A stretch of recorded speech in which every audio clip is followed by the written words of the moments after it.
আসসালামু আলাইকুম ওরহমতুল্লাহি ওয়াবারাকাতুহু। বর্ণনা করা হচ্ছে অনন্য সিরাত গ্রন্থ আর রাহিকুল মাকতুম সিরিজের শেষ পর্ব।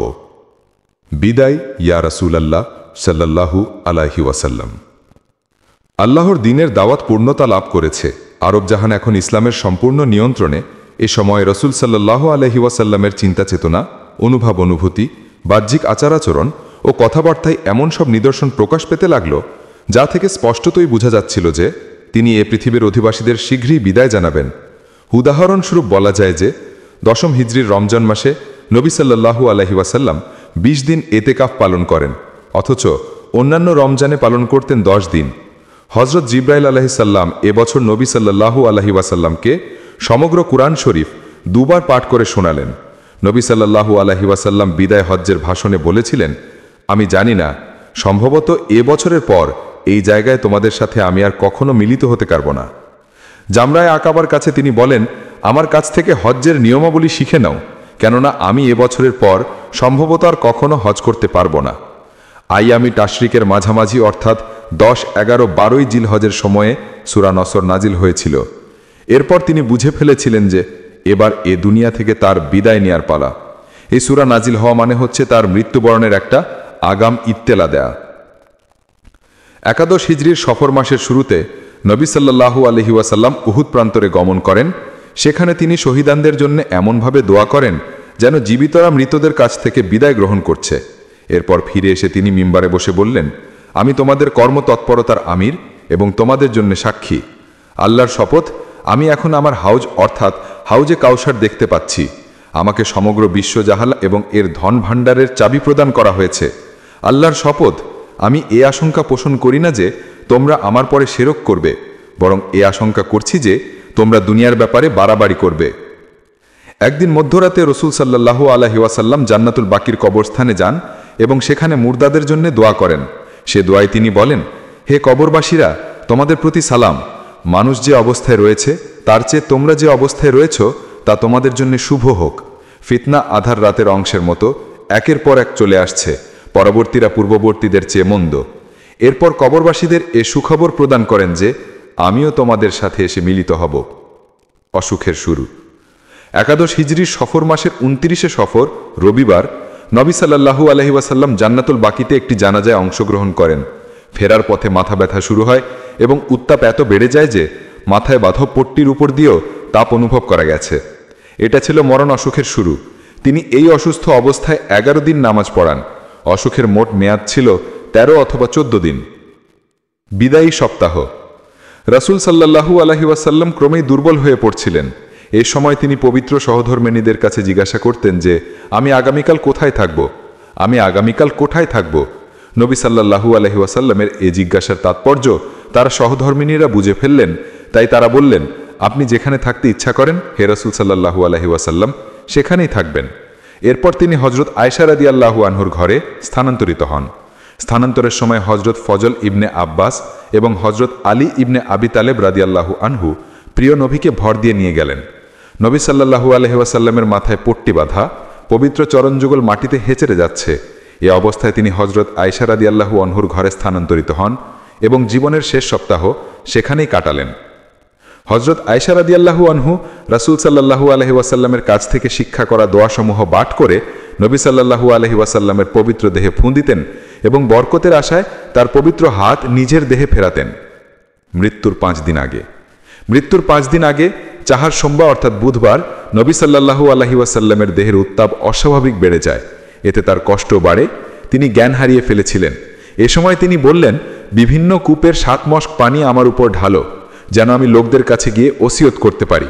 এজন্য বসিয়ে দেয়া হলো এবং দেহে এত পরিমাণ পানি ঢালা করা হলো যে তিনি বললেন, ব্যাস ব্যাস, অর্থাৎ আর প্রয়োজন নেই। নবী সাল্লাল্লাহু আলাইহি ওয়াসাল্লাম এরপর কিছুটা সুস্থ বোধ করলেন এবং মসজিদে গেলেন। মাথায় পট্টি বাঁধা ছিল। মিম্বারে আরোহণ করে বসে কিছু ভাষণ দিলেন। সাহাবায়ে কেরাম আশেপাশে সমাবেত ছিলেন। তিনি বললেন, ইয়াহুদি নাসারাদের উপর আল্লাহর লানত, কেননা তারা তাদের নবীদের কবরকে মসজিদে পরিণত করেছে। অপর বর্ণনায় রয়েছে যে ইয়াহুদি নাসারাদের উপর আল্লাহর মার, কেননা তারা তাদের নবীদের কবরকে মসজিদে পরিণত করেছে। তিনি আরও বলেন, তোমরা আমার কবরকে পূজা করার উদ্দেশ্যে মূর্তিতে পরিণত করো না। এরপর নবী সাল্লাল্লাহু আলাইহি ওয়াসাল্লাম বদলার জন্য নিজেকে পেশ করে বললেন, আমি যদি কারো পিঠে চাবুকের দ্বারা আঘাত করে থাকি তাহলে এই হচ্ছে আমার পিঠ, সে যেন বদলা নিয়ে নেয়। যদি কাউকে অসম্মান করে থাকি তাহলে সে যেন আমার কাছ থেকে বদলা গ্রহণ করে। এরপর নবী সাল্লাল্লাহু আলাইহি ওয়াসাল্লাম মিম্বারের উপর থেকে নিচে নেমে এলেন এবং জোহরের নামাজ পড়ালেন। এরপর তিনি পুনরায় মিম্বারে উপবিষ্ট হন এবং শত্রুতা ইত্যাদি সম্পর্কে পূর্বে বলা কথা পুনরায় বললেন।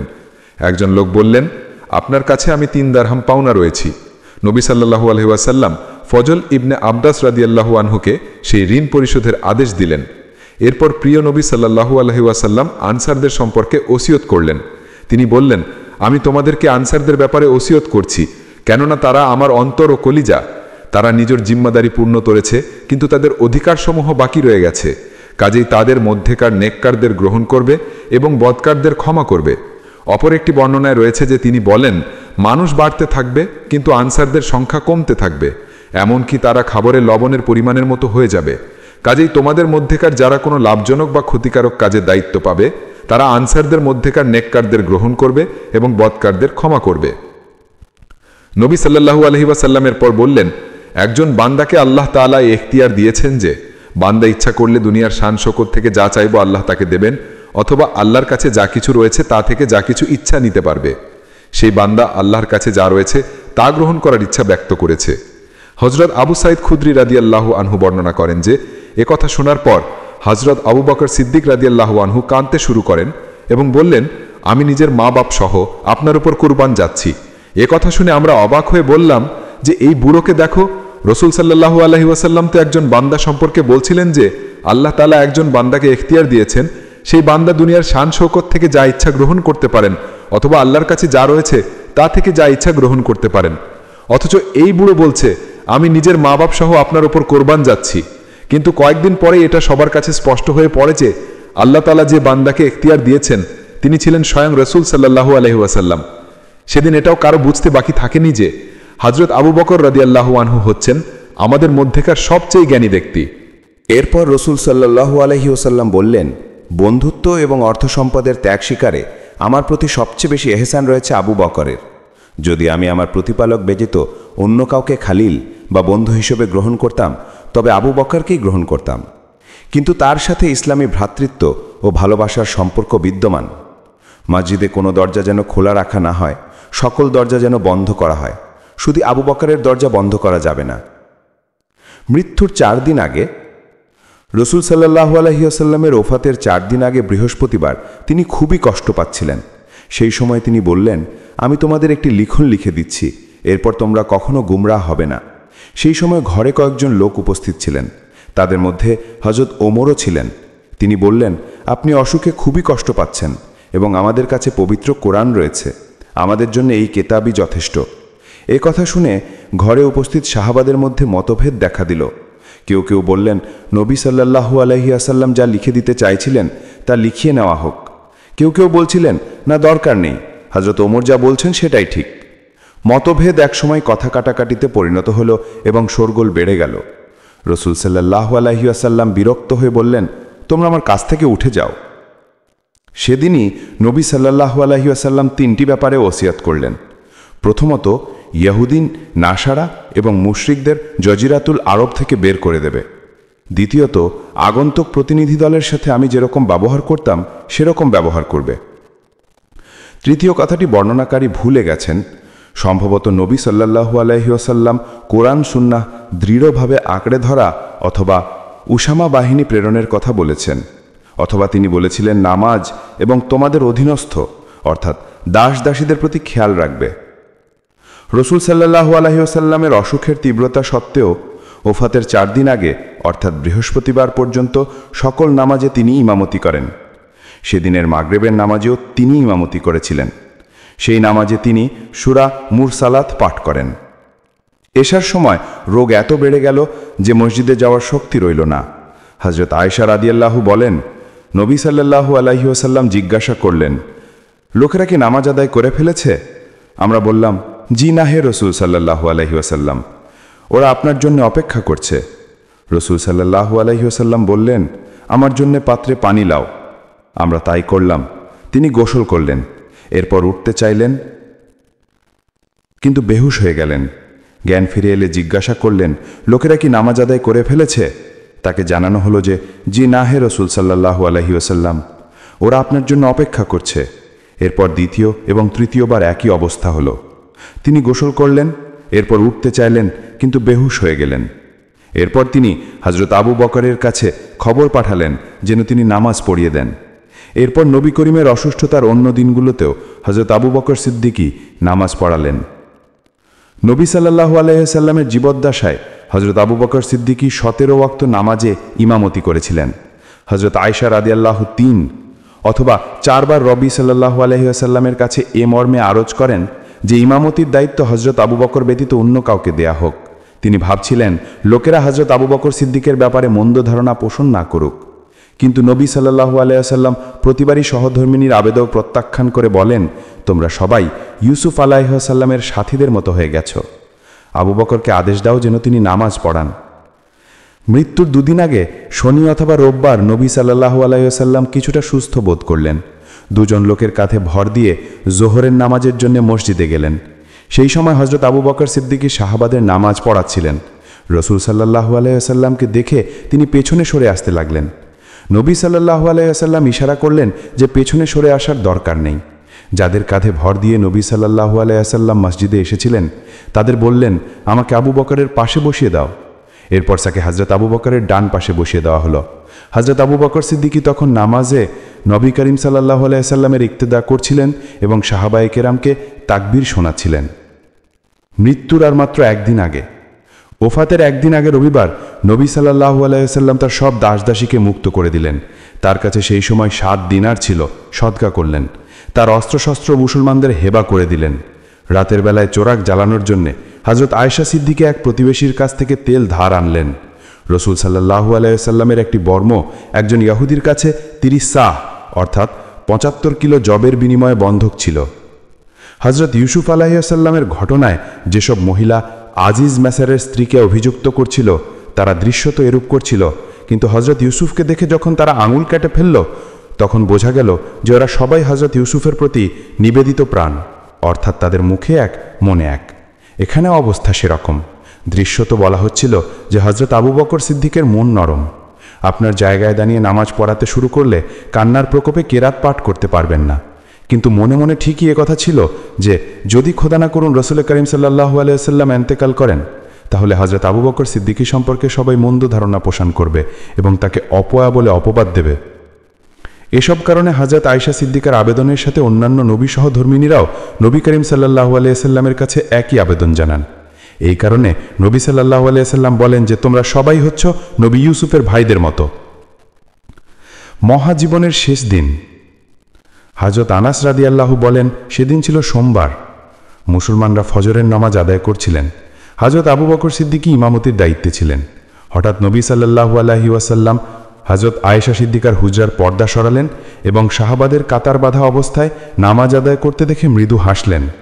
এদিকে হযরত আবু বকর সিদ্দিকী কিছুটা পেছনে সরে গেলেন যেন নামাজের কাতারে রসুল শামিল হতে পারেন। তিনি ভেবেছিলেন রসুল শামিল হতে পারেন এবং হয়তো নামাজে আসতে চান। হযরত আনাস রাদিয়াল্লাহু বলেন, হঠাৎ করে নবী সাল্লাল্লাহু আলাইহি ওয়াসাল্লামকে দেখে সাহাবারা এত আনন্দিত হলেন যে নামাজের মধ্যে ফিতনায় পড়ে যাওয়ার মতো অবস্থা হলো। অর্থাৎ তারা নামাজ ছেড়ে দিয়ে নবী সাল্লাল্লাহু আলাইহি ওয়াসাল্লামের শারীরিক অবস্থার খবর নিতে চাইছিলেন, কিন্তু রাসূল মকবুল সাল্লাল্লাহু আলাইহি ওয়াসাল্লাম হাত দিয়ে সাহাবাদের ইশারা করলেন যেন তারা নামাজ পুরা করেন। এরপর নবী সাল্লাল্লাহু আলাইহি ওয়াসাল্লাম হুজরার ভেতর চলে গিয়ে পর্দা ফেলে দিলেন। এরপর নবী সাল্লাল্লাহু আলাইহি ওয়াসাল্লামের ওপর অন্য কোনো নামাজের সময় আসেনি। দিনের শুরুতে চাশতের নামাজের সময় নবী সাল্লাল্লাহু আলাইহি ওয়াসাল্লাম তার প্রিয় কন্যা হযরত ফাতেমা রাদিয়াল্লাহুকে কাছে ডেকে কানে কানে কিছু কথা বললেন। তা শুনে হযরত ফাতেমা জোহরা কাঁদতে লাগলেন। এরপর নবী সাল্লাল্লাহু আলাইহি ওয়াসাল্লাম পুনরায় ফাতেমার কানে কিছু কথা বললেন। এবারে হযরত ফাতেমা রাদিয়াল্লাহু হাসলেন।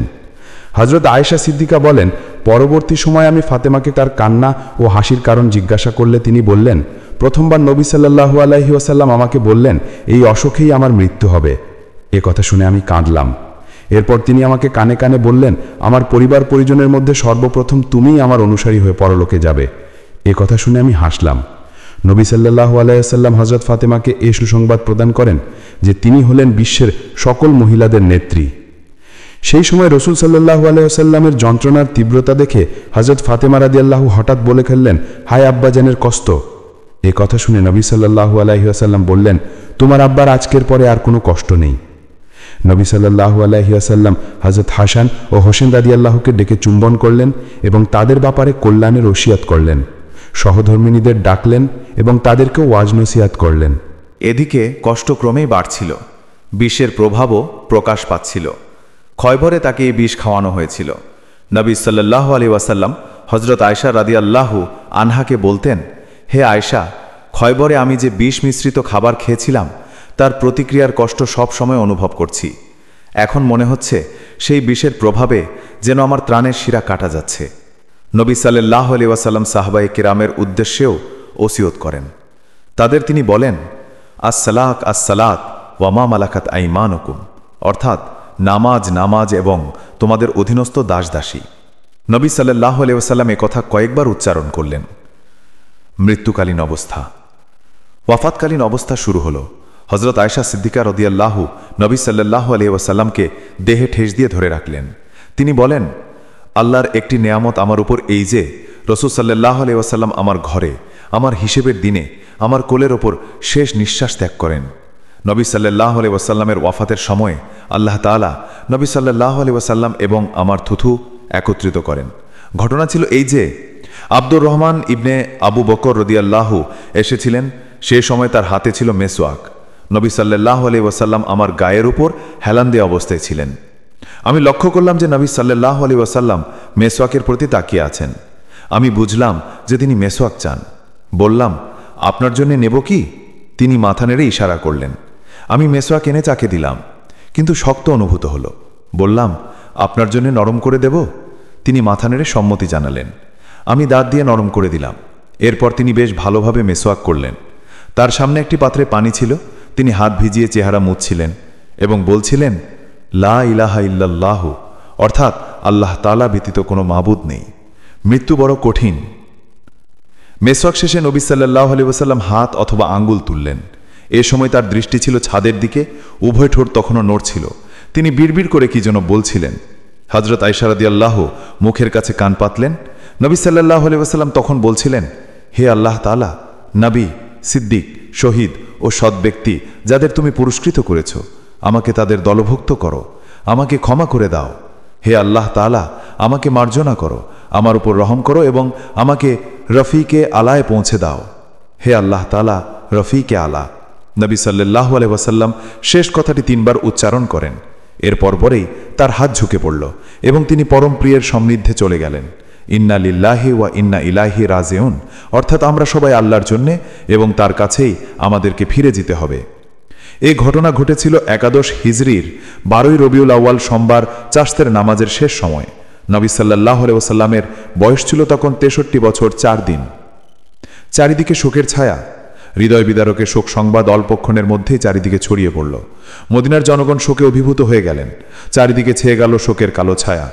হযরত আনাস রাদিয়াল্লাহু বলেন, নবী সাল্লাল্লাহু আলাইহি ওয়াসাল্লাম যেদিন আমাদের মাঝে আগমন করেছিলেন সেদিনের চেয়ে সমুজ্জ্বল দিন আমি আর কখনো দেখিনি। আর যেদিন তিনি আমাদের ছেড়ে চলে গেলেন তার চেয়ে দুর্ভাগ্যজনক এবং অন্ধকারাচ্ছন্ন দিন আমি আর কখনো দেখিনি। প্রিয় নবী সাল্লাল্লাহু আলাইহি ওয়াসাল্লামের ওয়াফাতের পর হযরত ফাতেমা রাদিয়াল্লাহু শোকে কাতর হয়ে বললেন, হায় আব্বাজান, যিনি পরওয়ারদিগারের ডাকে লাব্বাইক বলেছিলেন। হায় আব্বাজান, যার ঠিকানা হচ্ছে জান্নাতুল ফিরদাউস। হায় আব্বাজান, আমি জিবরাইল আলাইহিস সালামকে আপনার ওয়াফাতের খবর জানাচ্ছি। হযরত ওমর এবং হযরত আবু বকরের প্রতিক্রিয়া। নবী সাল্লাল্লাহু আলাইহি ওয়াসাল্লামের ওয়াফাতের খবর শুনে হযরত ওমর জ্ঞানহারা হয়ে পড়লেন। তিনি দাঁড়িয়ে বলতে লাগলেন, কিছু কিছু মুনাফিক মনে করে যে রাসূল সাল্লাল্লাহু আলাইহি ওয়াসাল্লামের ওয়াফাত হয়েছে, কিন্তু আসলে তার ওয়াফাত হয়নি। তিনি তার প্রতিপালকের কাছে ঠিক সেভাবেই গিয়েছেন যেভাবে হযরত মুসা ইবনে ইমরান আলাইহিস সালাম গিয়েছিলেন। হযরত মুসা আলাইহিস সালাম তার কওমের কাছ থেকে 40 দিন অনুপস্থিত থাকার পর পুনরায় ফিরে এসেছিলেন। অথচ তার ফিরে আসার আগে তার স্বজাতীয়রা বলাবলি করছিল যে মুসা আলাইহিস সালামের ওয়াফাত হয়েছে। আল্লাহর কসম, রাসূলুল্লাহ সাল্লাল্লাহু আলাইহি ওয়াসাল্লামও ফিরে আসবেন এবং যারা মনে করছে তিনি মারা গেছেন তিনি তাদের হাত পা কেটে ফেলবেন। হযরত আবু বকর সিদ্দিক রাদিয়াল্লাহু সানহা নামক জায়গায় নিজের বাড়িতে ছিলেন। নবী সাল্লাল্লাহু আলাইহি ওয়াসাল্লামের ওয়াফাতের খবর শুনে ঘোড়ায় চড়ে দ্রুত ছুটে এলেন এবং মসজিদে নববীতে প্রবেশ করলেন। এরপর কাউকে কোনো কথা না বলে সোজা হযরত আয়েশা রাদিয়াল্লাহুর ঘরে গেলেন। রসুল সাল্লাহ আলাইসাল্লামের দেহ মোবারক তখন ডোরাকাটা ইয়েমেনি চাদরে ঢাকা ছিল। হজরত আবু বকর সিদ্দিক রাদিয়াল্লাহু পবিত্র চেহারা থেকে চাদর সরালেন, চুম্বন করলেন এবং কাঁদলেন। এরপর হজরত আবু বকর বাইরে এলেন। হজরত ওমর সমবেত লোকেদের সাথে কথা বলছিলেন। হজরত আবু বকর তাকে বললেন, ওমর বসে পড়ো। হজরত ওমর বসতে অস্বীকার করলেন। এদিকে সাহাবারা হজরত ওমরকে ছেড়ে হজরত আবু বকরের প্রতি মনোযোগী হলেন। হজরত আবু বকর বললেন, তোমাদের মধ্যেকার যে ব্যক্তি রসুল সাল্লাল্লাহু আলাইহি ওয়াসাল্লামের পূজা করত সে যেন জেনে রাখে যে মোহাম্মদ সাল্লাল্লাহু আলাইহি ওয়াসাল্লামের ওয়াফাত হয়নি, আর তোমাদের মধ্যে যারা আল্লাহর ইবাদত করত তারা যেন জেনে রাখে যে আল্লাহ তাআলা চিরঞ্জীব, তিনি কখনো মৃত্যুবরণ করবেন না। পবিত্র কোরআনে আল্লাহ রাব্বুল আলামিন বলেছেন, মোহাম্মদ কেবল রসুল মাত্র, তার পূর্বে বহু রসুলগত হয়ে গেছে। সুতরাং যদি তিনি মারা যান বা নিহত হন তাহলে কি তোমরা পৃষ্ঠ প্রদর্শন করবে? এবং কেউ পৃষ্ঠ প্রদর্শন করলে সে কখনো আল্লাহর ক্ষতি করবে না, বরং আল্লাহ তাআলা শীঘ্রই কৃতজ্ঞদের পুরস্কৃত করবেন। সূরা আলী ইমরান আয়াত নম্বর 144। মানসিক যন্ত্রণায় দিশেহারা এবং অস্থির সাহাবারা আবু বকর সিদ্দিকের বক্তব্য শুনে বিশ্বাস করলেন যে রাসূল করিম সাল্লাল্লাহু আলাইহি ওয়াসাল্লাম প্রকৃত ইন্তেকাল করেছেন। ইবনে আব্বাস রাদিয়াল্লাহু বলেন, আল্লাহর কসম, কেউ যেন জানতই না যে আল্লাহ তাআলা পবিত্র কোরআনে এই আয়াত নাজিল করে রেখেছেন। আবু বকরের তেলাওয়াতের পর সবাই এই আয়াত মুখস্থ করলেন। সবার মুখে মুখে তখন এই আয়াত ফিরছিল। হজরত সাইদ ইবনে মুসাইবি রাদিয়াল্লাহু বলেন, হজরত ওমর বলেছেন, আল্লাহর কসম, হজরত আবু বকরকে এ পবিত্র কোরআনের আয়াত তেলাওয়াত করতে শুনে আমি যেন মাটি হয়ে গেলাম, আমি দাঁড়াতে পারছিলাম না। হজরত আবু বকরকে এ আয়াত তেলাওয়াত করতে শুনে আমি মাটিতে ঢলে পড়া যাচ্ছিলাম, কেননা তখন স্পষ্টতই বুঝতে পারছিলাম যে রাসূল সাল্লাল্লাহু আলাইহি ওয়াসাল্লাম সত্যি সত্যি ইন্তেকাল করেছেন। দাফনের প্রস্তুতি। নবী সাল্লাল্লাহু আলাইহি ওয়াসাল্লামকে দাফন করার জন্য কাফন পরানোর আগেই তার উত্তরাধিকার নির্বাচনের প্রশ্নে সাহাবাদের মধ্যে কিছুটা মতবিরোধ দেখা দেয়। সাকিফা বনি সাহাবার মহাজের ও আনসারদের মধ্যে বাদানুবাদ হয়। অবশেষে হজরত আবু বকর সিদ্দিক রাদিয়াল্লাহুর খেলাফতের ব্যাপারে সবাই একমত হন। এ কাজে সোমবারের বাকি দিন কেটে গেল, রাত এসে গেল, সবাই কাজে ব্যস্ত হয়ে পড়লেন। পরদিন সকাল হলো, সেদিন ছিল মঙ্গলবার। তখনও নবী সাল্লাল্লাহু আলাইহি ওয়াসাল্লামের পবিত্র দেহ সেই ইয়েমেনি চাদরে আবৃত ছিল। ঘরের লোকেরা ভিতর থেকে দরজা বন্ধ করে দিলেন। পরদিন মঙ্গলবার নবী সাল্লাল্লাহু আলাইহি সাল্লামের দেহ অনাবৃত না করেই তাকে গোসল দেওয়া হলো। যারা গোসল করিয়েছিলেন তারা হলেন হজরত আব্বাস, হজরত আলী, হজরত আব্বাসের দুই পুত্র ফজল এবং খাকাম, নবী সাল্লাল্লাহু আলাইহি সাল্লামকে মুক্ত করে দেওয়া দাস সাকরান, হজরত উসামা ইবনে জায়েদ এবং আউস ইবনে খাওলা রাদিয়াল্লাহু। হজরত আব্বাস ও তাঁর দুই পুত্র নবী সাল্লাল্লাহু আলাইহি সাল্লামকে পাশ ফেরাচ্ছিলেন। হজরত উসামা এবং হজরত সাকরান পানি ঢেলে দিচ্ছিলেন। হজরত আলী রাদিয়াল্লাহু নবী সাল্লাল্লাহু আলাইহি সাল্লামকে গোসল দিচ্ছিলেন। হজরত আউস রাদিয়াল্লাহু নবী সাল্লাল্লাহু আলাইহি সাল্লামকে নিজের বুকের সাথে চেপে রাখছিলেন। গোসল দেওয়ার পর নবী সাল্লাল্লাহু আলাইহি সাল্লামকে তিনখানি ইয়েমেনি সাদা চাদর দিয়ে কাফন দেওয়া হয়। এতে কুর্তা এবং পাগড়ি ছিল না। 25 নবী সাল্লাল্লাহু আলাইহি সাল্লামকে শুধু চাদর দিয়েই জড়িয়ে দেওয়া হয়েছিল। নবী সাল্লাল্লাহু আলাইহি সাল্লামকে কোথায় দাফন করা হবে সে সম্পর্কেও সাহাবায়ে কিরামের মধ্যে মতভেদ দেখা দেয়। হজরত আবু বকর রাদিয়াল্লাহু বলেন, আমি নবী সাল্লাল্লাহু আলাইহি সাল্লামকে বলতে শুনেছি যে সকল নবীকেই যেখান থেকে তুলে নেওয়া হয়েছে সেই জায়গায় দাফন করা হয়েছে। এই সিদ্ধান্ত হওয়ার পর হজরত আবু তালহা রাদিয়াল্লাহু সেই বিছানা ওঠালেন যে বিছানায় নবী সাল্লাল্লাহু আলাইহি সাল্লাম ইন্তেকাল করেন। সেই বিছানার নিচে কবর খনন করা হয়। এরপর 10 জন করে সাহাবা হুজরায় প্রবেশ করে পর্যায়ক্রমে জানাজার নামাজ আদায় করেন। এ নামাজে কেউ ইমাম হননি। সর্বপ্রথম বনু হাশেম গোত্রের লোকেরা নামাজ আদায় করেন, এরপর মুহাজির, এরপর আনসারা, এরপর অন্যান্য পুরুষ, এরপর মহিলা এবং সবশেষে শিশুরা জানাজার নামাজ আদায় করেন। জানাজার নামাজ আদায়ে পুরো দিন অতিবাহিত হয়। মঙ্গলবার দিবাগত রাতে প্রিয় নবী হজরত মোহাম্মদ মুস্তাফা আহমদ মুস্তাবা সাল্লাল্লাহু আলাইহি সাল্লামকে দাফন করা হয়। তার পবিত্র দেহ কবরের ভেতর রাখা হয়। হজরত আয়েশা সিদ্দিকা রাদিয়াল্লাহু বলেন, রসুল সাল্লাল্লাহু আলাইহি সাল্লামকে ঠিক কখন দাফন করা হয় আমরা জানতে পারিনি, তবে বুধবার রাতের মাঝামাঝি সময়ে কিছু শব্দ পেয়েছিলাম। নবী পরিবারের সংক্ষিপ্ত পরিচিতি। 1 হজরত খাদিজা রাদিয়াল্লাহু।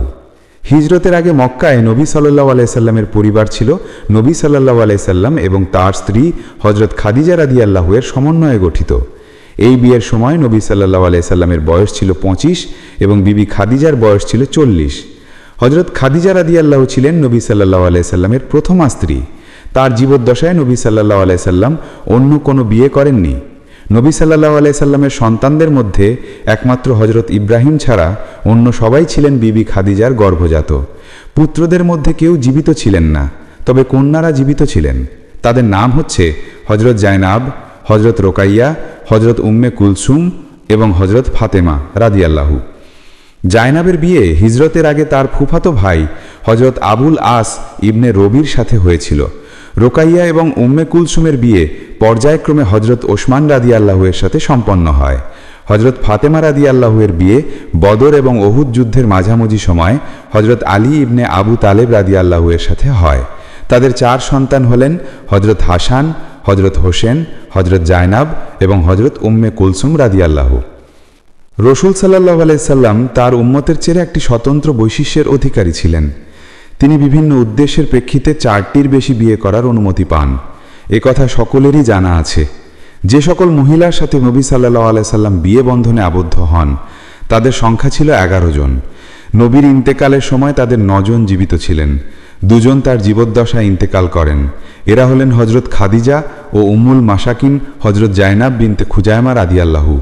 এছাড়া অন্য 2 জন মহিলার সাথেও তিনি বিয়ে বন্ধনে আবদ্ধ হয়েছিলেন বলে বলা হয়ে থাকে, কিন্তু তাদের সাথে নবী সাল্লাল্লাহু আলাইহি সাল্লামের বিয়ে হয়েছিল কিনা সে ব্যাপারে মতভেদ আছে। তবে সম্মিলিত সিদ্ধান্ত হচ্ছে যে উল্লিখিত 2 জন মহিলাকে তার কাছে রোকসেত করা হয়নি।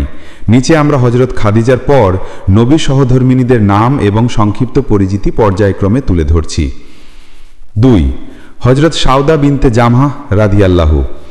বিবি খাদিজার ইন্তেকালের কয়েকদিন পর নবী সাল্লাল্লাহু আলাইহি সাল্লাম নবুয়তের 10ম বর্ষের শওয়াল মাসে এ বিধবার সাথে বিয়ে বন্ধনে আবদ্ধ হন।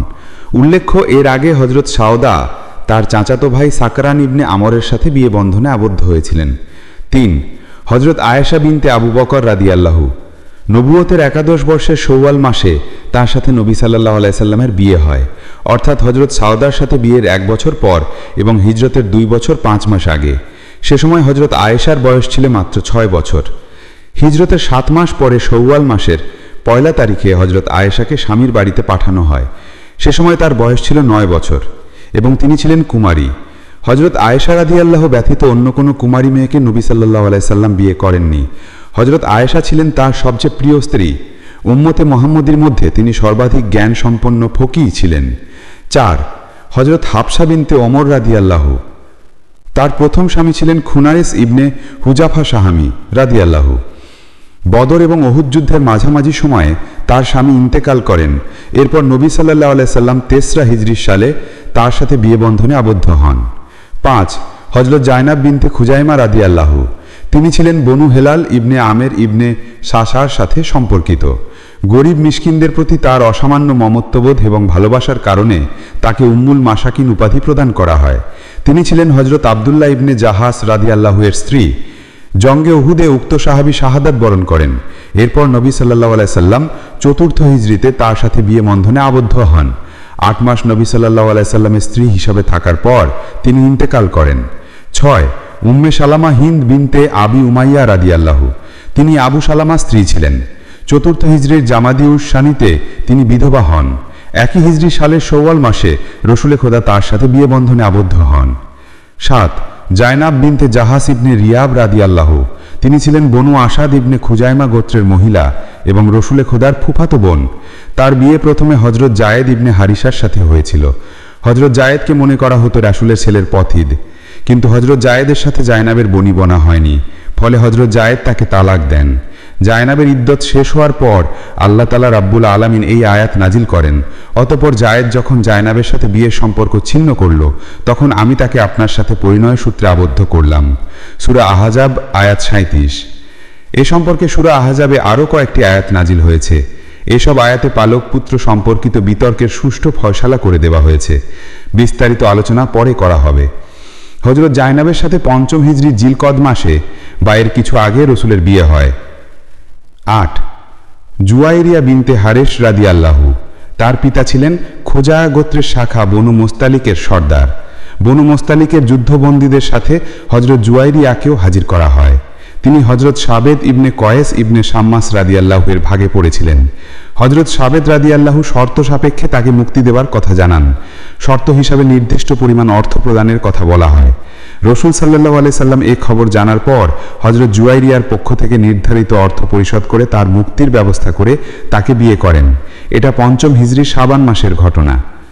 ৯ উম্মে হাবিবা বিনতে আবু সুফিয়ান রাদিয়াল্লাহু। তিনি ছিলেন উবায়দুল্লাহ ইবনে জাহাশের স্ত্রী।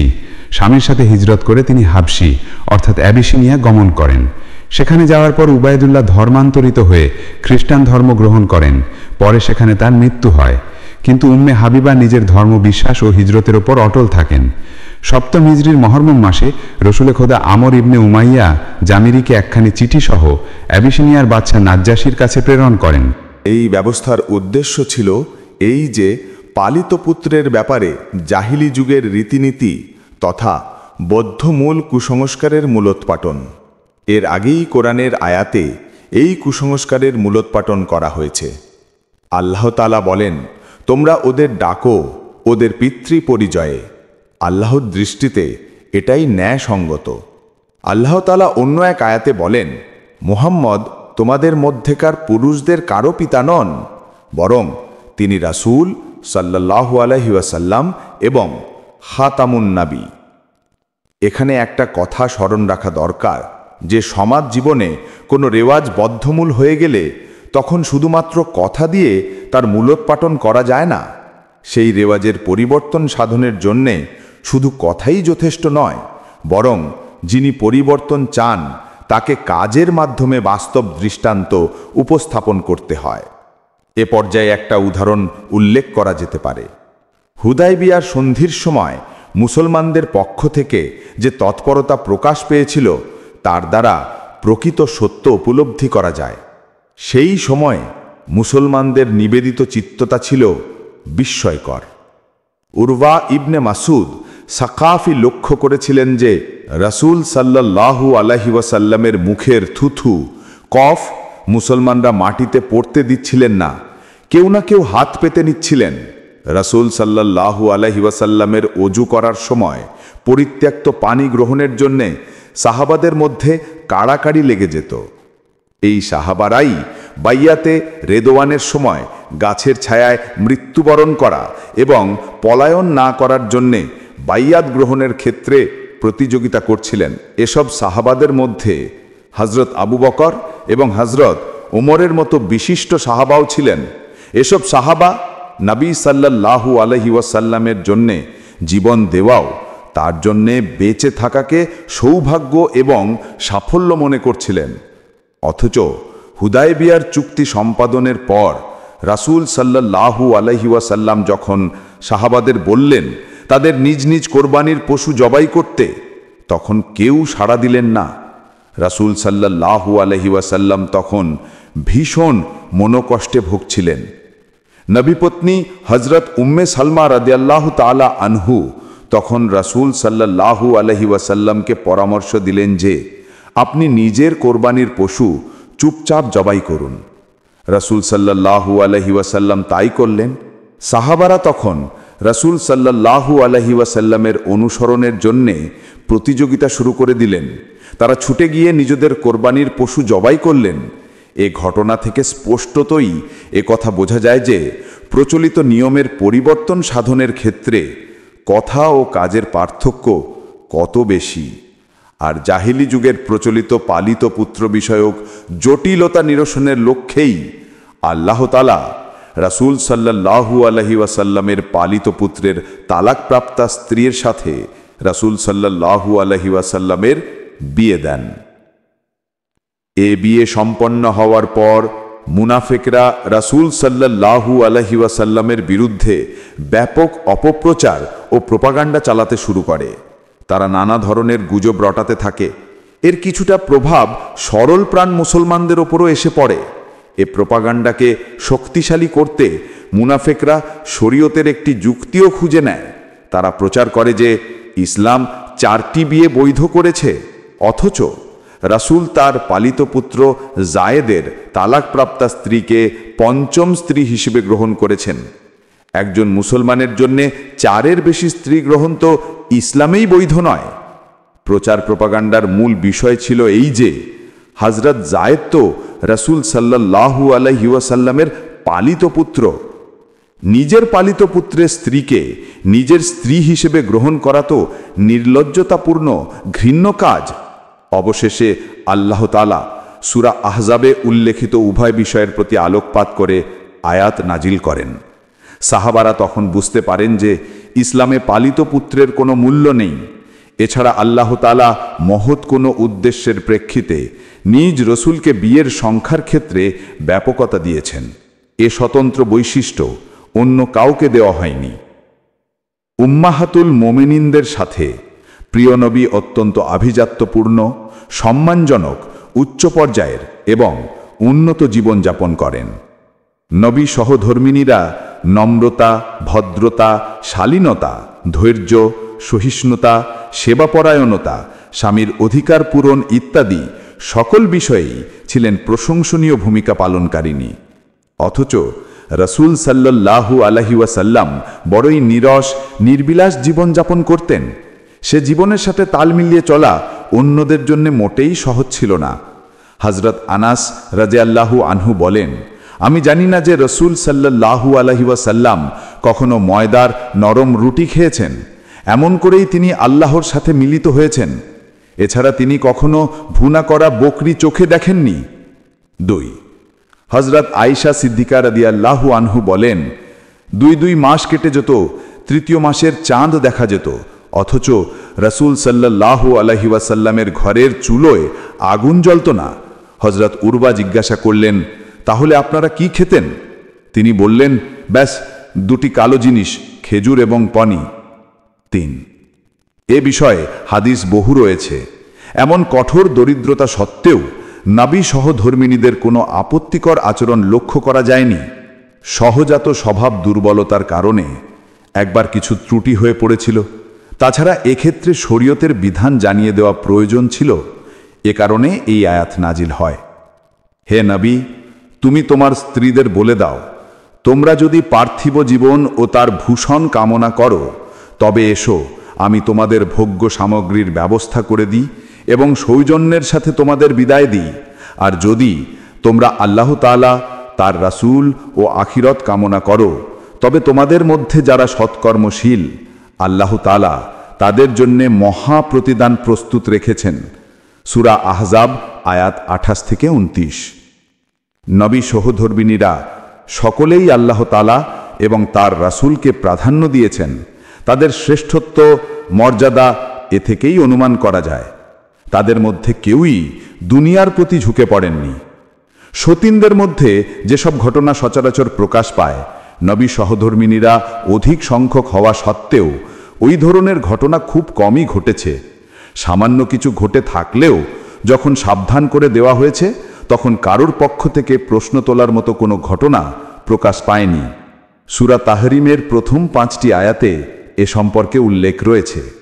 পরিশেষে একথা বলা অসমীচীন হবে না যে এখানে আমরা রাসূল সাল্লাল্লাহু আলাইহি ওয়াসাল্লামের স্ত্রীদের সংখ্যার সম্পর্কে আলোচনা করার প্রয়োজন মনে করি না। কেননা এ বিষয়ে সবচেয়ে বেশি সরব হচ্ছে পশ্চিমাদের অধিবাসী। তারা কি ধরনের জীবনযাপন করছে, দুর্ভাগ্য ও তিক্ততার শিকার তারা অহরহ হচ্ছে। অবমাননাকর জীবনযাপন এবং অপরাধের মধ্যে তারা আগাগোড়া ডুবে আছে। স্ত্রী সংখ্যাধিক্যের নীতি থেকে মুখ ফিরেও এ ব্যাপারে সমালোচনায় সরব হয়ে তারা যে দুঃখ, কষ্ট ও হতাশায় নিমজ্জিত হয়ে রয়েছে, সে ব্যাপারে কি আলোচনার কোনো প্রয়োজন আছে? তাদের দুর্ভাগ্যজনক জীবনযাপন পদ্ধতি দেখেই প্রমাণিত হয় যে স্ত্রী সংখ্যাধিক্যের ইসলামী নীতি বিজ্ঞানসম্মত। জ্ঞানী, গুণী ও দূরদৃষ্টি সম্পন্ন লোকেদের জন্যে এতে রয়েছে চমৎকার মীমাংসা। তার চারিত্রিক বৈশিষ্ট্য ও শারীরিক সৌন্দর্য। রাসূল সাল্লাল্লাহু আলাইহি ওয়াসাল্লাম এমন চারিত্রিক বৈশিষ্ট্য ও শারীরিক সৌন্দর্যের অধিকারী ছিলেন যে যা বলে শেষ করা যাবে না। এসব কারণে তার প্রতি মন আপনা থেকে নিবেদিত হয়ে যেত। ফলে তার নিরাপত্তা নিশ্চিত করা এবং মর্যাদা বিধানে মানুষ এমন নিবেদিত চিত্ততার পরিচয় দিত, যার উদাহরণ অন্য কোনো ব্যক্তিত্বের ক্ষেত্রেই পেশ করা সম্ভব নয়। তার বন্ধু ও সহচররা তাকে প্রাণের চেয়ে বেশি ভালোবাসতেন। তারা চাইতেন যদি প্রয়োজন হয় তবে নিজের মাথা কাটিয়ে দেবেন, তবুও রসুল সাল্লাল্লাহু আলাইহি ওয়াসাল্লামের দেহ মোবারকে একটি আঁচড়ও যেন না লাগে। এ ধরনের ভালোবাসার কারণ ছিল যে স্বভাবসঙ্গত যেসব গুণের প্রতি মন প্রাণ উজাড় করে দেওয়ার ইচ্ছে জাগে, সেসব গুণের সমাবেশ তার মধ্যে এত বেশি ছিল যে অন্য কারোর মধ্যেই সেরকম ছিল না। নিচে আমরা বিনয়ের সাথে রাসূল সাল্লাল্লাহু আলাইহি ওয়াসাল্লামের সৌন্দর্য সম্পর্কিত বর্ণনার সমূহের সার কথা উল্লেখ করছি। প্রিয় নবীর দৈহিক গঠন প্রকৃতি। হিজরতের সময় প্রিয় নবী সাল্লাল্লাহু আলাইহি ওয়াসাল্লাম উম্মে মাবাদ খোয়াইয়ার তাঁবুতে কিছুক্ষণ অবস্থানের পর মদিনার পথে রওনা দিয়ে যান।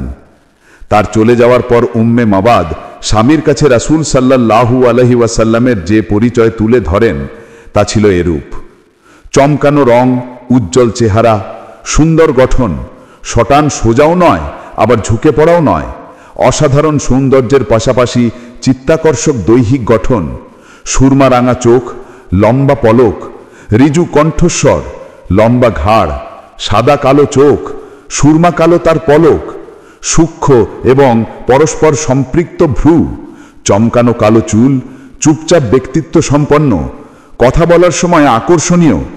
দূর থেকে দেখে মনে হয় তিনি সবার চেয়ে উজ্জ্বল ও সৌন্দর্যপূর্ণ, কাছে থেকে দেখে মনে হয় তিনি মহান এবং প্রিয় সুন্দর। কথায় মিষ্টতা, প্রকাশভঙ্গি সুস্পষ্ট, কথা খুব সংক্ষিপ্তও নয় আবার দীর্ঘায়িতও নয়। কথা বলার সময় মনে হয় যেন মুখ। এই ব্যবস্থার উদ্দেশ্য ছিল এই যে পালিত পুত্রের ব্যাপারে জাহিলি যুগের রীতিনীতি তথা বদ্ধমূল কুসংস্কারের মূলোৎপাটন। এর আগেই কোরআনের আয়াতে এই কুসংস্কারের মূলোৎপাটন করা হয়েছে। আল্লাহ তাআলা বলেন, তোমরা ওদের ডাকো ওদের পিতৃ পরিচয়ে, আল্লাহর দৃষ্টিতে এটাই ন্যায়সঙ্গত। আল্লাহ তাআলা অন্য এক আয়াতে বলেন, মুহাম্মদ তোমাদের মধ্যেকার পুরুষদের কারো পিতা নন, বরং তিনি রাসূল সাল্লাল্লাহু আলাইহি ওয়াসাল্লাম এবং খাতামুন নবী। এখানে একটা কথা স্মরণ রাখা দরকার যে সমাজ জীবনে কোনো রেওয়াজ বদ্ধমূল হয়ে গেলে তখন শুধুমাত্র কথা দিয়ে তার মূলোৎপাটন করা যায় না। সেই রেওয়াজের পরিবর্তন সাধনের জন্যে শুধু কথাই যথেষ্ট নয়, বরং যিনি পরিবর্তন চান তাকে কাজের মাধ্যমে বাস্তব দৃষ্টান্ত উপস্থাপন করতে হয়। এ পর্যায়ে একটা উদাহরণ উল্লেখ করা যেতে পারে। হুদায়বিয়ার সন্ধির সময় মুসলমানদের পক্ষ থেকে যে তৎপরতা প্রকাশ পেয়েছিল তার দ্বারা প্রকৃত সত্য উপলব্ধি করা যায়। সেই সময়ে মুসলমানদের নিবেদিত চিত্ততা ছিল বিস্ময়কর। উরওয়া ইবনে মাসুদ সাকাফি লক্ষ্য করেছিলেন যে রাসূল সাল্লাল্লাহু আলাইহি ওয়াসাল্লামের মুখের থুথু, কফ মুসলমানরা মাটিতে পড়তে দিচ্ছিলেন না, কেউ না কেউ হাত পেতে নিচ্ছিলেন। রাসূল সাল্লাল্লাহু আলাইহি ওয়াসাল্লামের ওযু করার সময় পরিত্যক্ত পানি গ্রহণের জন্যে সাহাবাদের মধ্যে কাড়াকাড়ি লেগে যেত। এই সাহাবারাই বাইয়াতে রেদওয়ানের সময় গাছের ছায়ায় মৃত্যুবরণ করা এবং পলায়ন না করার জন্যে বাইয়াত গ্রহণের ক্ষেত্রে প্রতিযোগিতা করছিলেন। এসব সাহাবাদের মধ্যে হযরত আবু বকর এবং হযরত ওমরের মতো বিশিষ্ট সাহাবাও ছিলেন। এসব সাহাবা নবী সাল্লাল্লাহু আলাইহি ওয়াসাল্লামের জন্যে জীবন দেওয়াও তার জন্যে বেঁচে থাকাকে সৌভাগ্য এবং সাফল্য মনে করছিলেন। অথচ হুদায়বিয়ার চুক্তি সম্পাদনের পর রাসূল সাল্লাল্লাহু আলাইহি ওয়াসাল্লাম যখন সাহাবাদের বললেন তাদের নিজ নিজ কোরবানির পশু জবাই করতে, তখন কেউ সাড়া দিলেন না। রাসূল সাল্লাল্লাহু আলাইহি ওয়াসাল্লাম তখন ভীষণ মনোকষ্টে ভুগছিলেন। নবীপত্নী হযরত উম্মে সালমা রাদিয়াল্লাহু তাআলা আনহু তখন রাসূল সাল্লাল্লাহু আলাইহি ওয়াসাল্লামকে পরামর্শ দিলেন যে আপনি নিজের কোরবানির পশু চুপচাপ জবাই করুন। রাসূল সাল্লাল্লাহু আলাইহি ওয়াসাল্লাম তাই করলেন। সাহাবারা তখন রাসূল সাল্লাল্লাহু আলাইহি ওয়াসাল্লামের অনুসরণের জন্যে প্রতিযোগিতা শুরু করে দিলেন। তারা ছুটে গিয়ে নিজেদের কোরবানির পশু জবাই করলেন। এ ঘটনা থেকে স্পষ্টতই কথা বোঝা যায় যে প্রচলিত নিয়মের পরিবর্তন সাধনের ক্ষেত্রে কথা ও কাজের পার্থক্য কত বেশি। আর জাহিলি যুগের প্রচলিত পালিত পুত্র বিষয়ক জটিলতা নিরসনের লক্ষ্যেই আল্লাহ তাআলা রাসূল সাল্লাল্লাহু আলাইহি ওয়াসাল্লামের পালিত পুত্রের তালাকপ্রাপ্তা স্ত্রীর সাথে রাসূল সাল্লাল্লাহু আলাইহি ওয়াসাল্লামের বিয়ে দেন। এ বিয়ে সম্পন্ন হওয়ার পর মুনাফিকরা রাসূল সাল্লাল্লাহু আলাইহি ওয়াসাল্লামের বিরুদ্ধে ব্যাপক অপপ্রচার ও প্রোপাগান্ডা চালাতে শুরু করে। তারা নানা ধরনের গুজব রটাতে থাকে। এর কিছুটা প্রভাব সরল প্রাণ মুসলমানদের ওপরও এসে পড়ে। এ প্রোপাগান্ডাকে শক্তিশালী করতে মুনাফিকরা শরীয়তের একটি যুক্তিও খুঁজে নেয়। তারা প্রচার করে যে ইসলাম 4টি বিয়ে বৈধ করেছে, অথচ রাসূল তার পালিত পুত্র জায়েদের তালাকপ্রাপ্তা স্ত্রীকে 5ম স্ত্রী হিসেবে গ্রহণ করেছেন। একজন মুসলমানের জন্যে 4-এর বেশি স্ত্রী গ্রহণ তো ইসলামেই বৈধ নয়। প্রচার প্রোপাগান্ডার মূল বিষয় ছিল এই যে হযরত জায়েদ তো রাসূল সাল্লাল্লাহু আলাইহি ওয়াসাল্লামের পালিত পুত্র। নিজের পালিত পুত্রের স্ত্রীকে নিজের স্ত্রী হিসেবে গ্রহণ করা তো নির্লজ্জতাপূর্ণ ঘৃণ্য কাজ। অবশেষে আল্লাহ তাআলা সূরা আহজাবে উল্লেখিত উভয় বিষয়ের প্রতি আলোকপাত করে আয়াত নাজিল করেন। সাহাবারা তখন বুঝতে পারেন যে ইসলামে পালিত পুত্রের কোনো মূল্য নেই। এছাড়া আল্লাহ তাআলা মহৎ কোনো উদ্দেশ্যের প্রেক্ষিতে নিজ রসুলকে বিয়ের সংখ্যার ক্ষেত্রে ব্যাপকতা দিয়েছেন। এ স্বতন্ত্র বৈশিষ্ট্য অন্য কাউকে দেওয়া হয়নি। উম্মাহাতুল মোমিনিনদের সাথে প্রিয় নবী অত্যন্ত আভিজাত্যপূর্ণ, সম্মানজনক, উচ্চ পর্যায়ের এবং উন্নত জীবনযাপন করেন। নবী সহধর্মিনীরা নম্রতা, ভদ্রতা, শালীনতা, ধৈর্য, সহিষ্ণুতা, সেবাপরায়ণতা, স্বামীর অধিকার পূরণ ইত্যাদি সকল বিষয়েই ছিলেন প্রশংসনীয় ভূমিকা পালনকারিণী। অথচ রাসূল সাল্লাল্লাহু আলাইহি ওয়াসাল্লাম বড়ই নিরস, নির্বিলাস জীবনযাপন করতেন। সে জীবনের সাথে তাল মিলিয়ে চলা অন্যদের জন্য মোটেই সহজ ছিল না। হযরত আনাস রাদিয়াল্লাহু আনহু বলেন, আমি জানি না যে রাসূল সাল্লাল্লাহু আলাইহি ওয়াসাল্লাম কখনো ময়দার নরম রুটি খেয়েছেন। এমন করেই তিনি আল্লাহর সাথে মিলিত হয়েছেন। এছাড়া তিনি কখনো ভুনা করা বকরি চোখে দেখেননি। 2 হযরত আয়েশা সিদ্দিকা রাদিয়াল্লাহু আনহু বলেন, 2 মাস কেটে যেত, 3য় মাসের চাঁদ দেখা যেত, অথচ রাসূল সাল্লাল্লাহু আলাইহি ওয়াসাল্লামের ঘরের চুলোয় আগুন জ্বলত না। হযরত উরবা জিজ্ঞাসা করলেন, তাহলে আপনারা কি খেতেন? তিনি বললেন, ব্যাস 2টি কালো জিনিস, খেজুর এবং পানি। 3 এ বিষয়ে হাদিস বহু রয়েছে। এমন কঠোর দরিদ্রতা সত্ত্বেও নবী সহধর্মিনীদের কোনো আপত্তিকর আচরণ লক্ষ্য করা যায়নি। সহজাত স্বভাব দুর্বলতার কারণে একবার কিছু ত্রুটি হয়ে পড়েছিল। তাছাড়া এক্ষেত্রে শরীয়তের বিধান জানিয়ে দেওয়া প্রয়োজন ছিল। এ কারণে এই আয়াত নাজিল হয়। হে নবী, তুমি তোমার স্ত্রীদের বলে দাও, তোমরা যদি পার্থিব জীবন ও তার ভূষণ কামনা করো, তবে এসো, আমি তোমাদের ভোগ্য সামগ্রীর ব্যবস্থা করে দিই এবং সৌজন্যের সাথে তোমাদের বিদায় দিই। আর যদি তোমরা আল্লাহ তাআলা, তার রাসূল ও আখিরত কামনা করো, তবে তোমাদের মধ্যে যারা সৎকর্মশীল, আল্লাহ তাআলা তাদের জন্যে মহা প্রতিদান প্রস্তুত রেখেছেন। সূরা আহজাব আয়াত 28 থেকে 29। নবী সহধর্মিনীরা সকলেই আল্লাহ তাআলা এবং তার রাসূলকে প্রাধান্য দিয়েছেন। তাদের শ্রেষ্ঠত্ব, মর্যাদা এ থেকেই অনুমান করা যায়। তাদের মধ্যে কেউই দুনিয়ার প্রতি ঝুঁকে পড়েননি। সতীনদের মধ্যে যেসব ঘটনা সচরাচর প্রকাশ পায়, নবী সহধর্মিনীরা অধিক সংখ্যক হওয়া সত্ত্বেও ওই ধরনের ঘটনা খুব কমই ঘটেছে। সামান্য কিছু ঘটে থাকলেও যখন সাবধান করে দেওয়া হয়েছে, তখন কারোর পক্ষ থেকে প্রশ্ন তোলার মতো কোনো ঘটনা প্রকাশ পায়নি। সূরা তাহরিমের প্রথম 5টি আয়াতে এ সম্পর্কে উল্লেখ রয়েছে। পরিশেষে একথা বলা অসমীচীন হবে না যে এখানে আমরা রাসূল সাল্লাল্লাহু আলাইহি ওয়াসাল্লামের স্ত্রীদের সংখ্যার সম্পর্কে আলোচনা করার প্রয়োজন মনে করি না। কেননা এ বিষয়ে সবচেয়ে বেশি সরব হচ্ছে পশ্চিমাদের অধিবাসী। তারা কি ধরনের জীবনযাপন করছে, দুর্ভাগ্য ও তিক্ততার শিকার তারা অহরহ হচ্ছে। অবমাননাকর জীবনযাপন এবং অপরাধের মধ্যে তারা আগাগোড়া ডুবে আছে।